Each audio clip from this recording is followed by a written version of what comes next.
बांग्लादेश में हिंदुओं पर हो रहे अत्याचारों के बीच इंडियन प्रीमियर लीग में बांग्लादेशी क्रिकेटर मुस्तफिजुर रहमान को कोलकाता नाइट राइडर्स द्वारा खरीदे जाने पर एक बड़ा विवाद खड़ा हो गया। इस खरीदी को लेकर आध्यात्मिक गुरु और एक प्रमुख भाजपा नेता ने बॉलीवुड अभिनेता केकेआर के सह मालिक शाहरुख खान पर तीखा हमला बोला है, उन्हें देशद्रोही और गद्दार तक कह डाला है। यह घटनाक्रम भारत में बांग्लादेश में हिंदुओं की लगातार हत्याओं और उत्पीड़न के खिलाफ बढ़ते विरोध के बीच आया है, जिससे धार्मिक और राजनीतिक हलकों में गहरी नाराजगी फैल गई है। पिछले वीडियो में भी हमने बात की आखिर क्यों बांग्लादेशी खिलाड़ियों पर कसा जा रहा है तंज। इस रिपोर्ट में हम आपको पूरी डिटेल्स के साथ समझाएंगे। नमस्कार, मेरा नाम है अंजला पांडे और आप देख रहे हैं एबीपी लाइव। जगत गुरु रामभद्राचार्य और आध्यात्मिक गुरु देवकीनंदन ठाकुर ने गुरुवार को इस मुद्दे पर अपनी गहरी आपत्ति व्यक्त की है। उन्होंने सवाल उठाया है कि बांग्लादेश क्रिकेटर मुस्तफिजुर रहमान को आईपीएल में क्यों खरीदा गया, जबकि बांग्लादेश में हिंदुओं की हत्याएं हो रही हैं। इन धर्म गुरुओं ने इस खरीदी को नैतिक और राष्ट्रीय मूल्य के खिलाफ बताया, जिससे यह विवाद और गहरा हो गया। उनके बयानों ने इस मुद्दे को एक धार्मिक और राष्ट्रवादी रंग दे दिया है, जिससे सार्वजनिक बहस तेज हो गई है। जगत गुरु रामभद्राचार्य ने शाहरुख खान पर सीधा हमला करते हुए कहा, शाहरुख खान हीरो नहीं है, उनका कोई चरित्र नहीं है, वो गद्दारों जैसा काम कर रहे हैं। यह बयान शाहरुख खान के सार्वजनिक व्यक्तित्व और व्यवसायिक निर्णयों पर एक गंभीर आरोप है। रामभद्राचार्य ने शाहरुख खान के इस कदम को देश के प्रति वफादारी की भी कमी और उन लोगों के प्रति असंवेदनशीलता के रूप में देखा गया जो बांग्लादेश में धार्मिक उत्पीड़न का सामना कर रहे हैं। और उनके अनुसार एक भारतीय होने के नाते शाहरुख खान को ऐसे समय में बांग्लादेशी खिलाड़ियों का समर्थन नहीं करना चाहिए था, जब वहां हिंदू समुदाय संकट में है। आध्यात्मिक गुरु देवकीनंदन ठाकुर ने भी अपनी नाराजगी व्यक्त करते हुए कहा कि एक टीम मालिक इतना पत्थर दिल कैसे हो सकता है कि वह उस देश के क्रिकेटर को अपनी टीम में शामिल करे जहां हिंदुओं पर अत्याचार हो रहा है। उन्होंने बांग्लादेश में हिंदुओं को बेरहमी से हत्या, उनके घरों को जलाए जाने और उनकी बहनों और बेटियों के साथ बलात्कार जैसी घटनाओं का जिक्र किया। देवकीनंदन ठाकुर ने सवाल उठाया कि ऐसे क्रूर हत्या देखने के बाद इतना कठोर हृदय कैसे हो सकता है, खासकर वह जो खुद को एक टीम का मालिक कहते हैं। उन्होंने केकेआर प्रबंध और शाहरुख खान से इस क्रिकेटर को टीम से निकालने का आग्रह किया। ये पूरा विवाद बांग्लादेश में हिंदुओं के खिलाफ हालिया हिंसा की पृष्ठभूमि में उभरा है।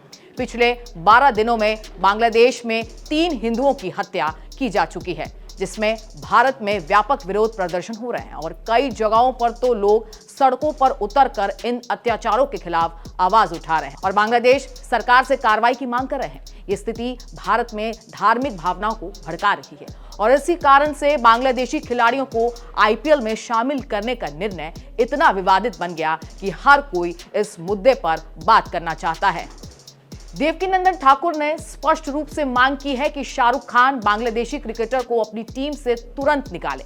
उन्होंने कहा कि यह माफी और पछतावे के तौर पर किया जाना चाहिए। इसके अलावा उन्होंने यह भी सुझाव दिया कि मुस्तफिजुर रहमान को दिए गए 9 और 2 करोड़ रुपए जो उन्हें नीलामी में मिले थे, वहां मारे जा रहे हिंदू बच्चों के परिवारों को दिए जाना चाहिए।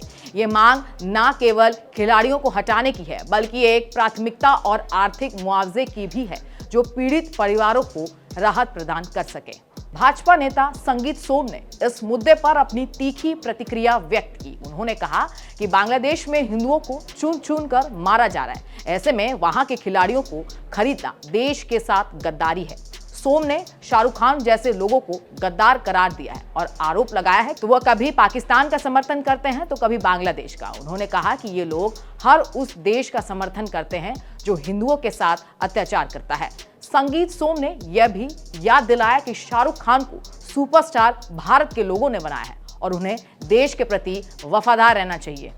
एक दिन पहले बुधवार को संगीत सोम ने यह भी कहा था कि जब पाकिस्तान का कोई खिलाड़ी भारत में खेलने नहीं आ सकता तो बांग्लादेश का खिलाड़ी भारत में कैसे खेलने आएगा। उन्होंने चेतावनी दी कि यह बिल्कुल नहीं चलेगा और बांग्लादेशी खिलाड़ियों को भारत में खेलने नहीं देंगे। ये बयान इस विवाद को एक व्यापक राजनीतिक और खेल संबंधी प्रतिबंध की मांग तक ले जाते हैं, जो भविष्य में ऐसे खिलाड़ियों की भागीदारी पर सवाल उठाते हैं।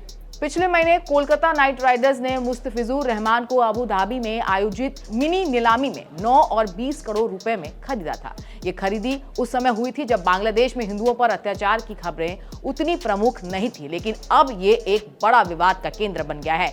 केकेआर ने प्रतिभाशाली खिलाड़ी को अपनी टीम में शामिल करने का निर्णय लिया था, लेकिन अब उन्हें इस निर्णय के नैतिक और राजनीतिक परिणामों का सामना करना पड़ रहा है।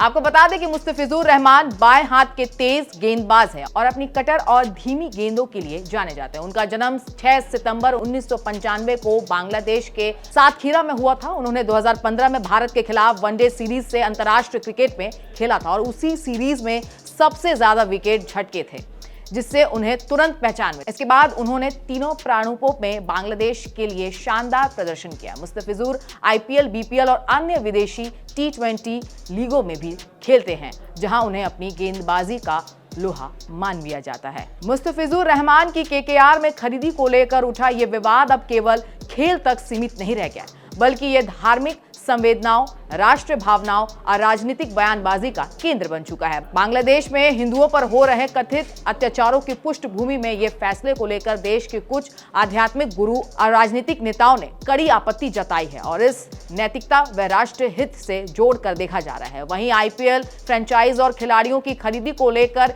यह भी तर्क दिया जा रहा है कि खेल और राजनीति को अलग रखना चाहिए।